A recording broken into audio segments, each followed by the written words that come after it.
এই যে দেখতে পাচ্ছেন আপনারা, আমরা ভুট্টা পোড়া দিয়েছি। সেই শৈশব বেলায় এই ধরনের কাজ আমরা করতাম যখন ছোট ছিলাম। এখন ছোট ভাতিজা, ছোট ভাই এবং ভাস্তাদের নিয়ে সেই শৈশব ধরে রাখার চেষ্টা করছি আমরা।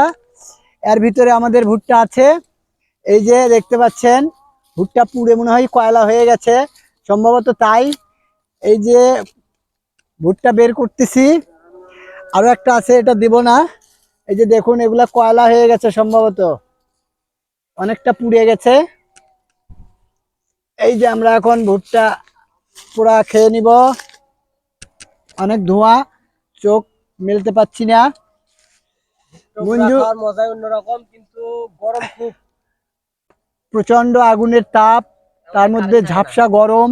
আমাদের এখানে কারেন্ট নেই, কারেন্টের ব্যবস্থা নেই, ফ্যান নেই, এই জন্য খুব অশান্তি। নতুন এমপি কে বলতে চাই, আমাদের এই পাতার ভেতরে। এই যে দেখুন, আমরা এখন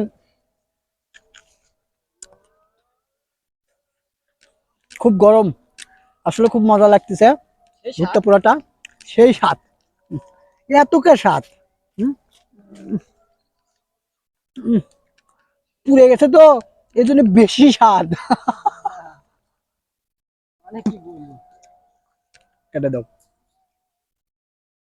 তো গাইস, এই যে আমরা ভুট্টা পোড়া খাচ্ছি, এই যে আপনারা দেখতে পাচ্ছেন, সেই স্বাদ। সেই স্বাদ।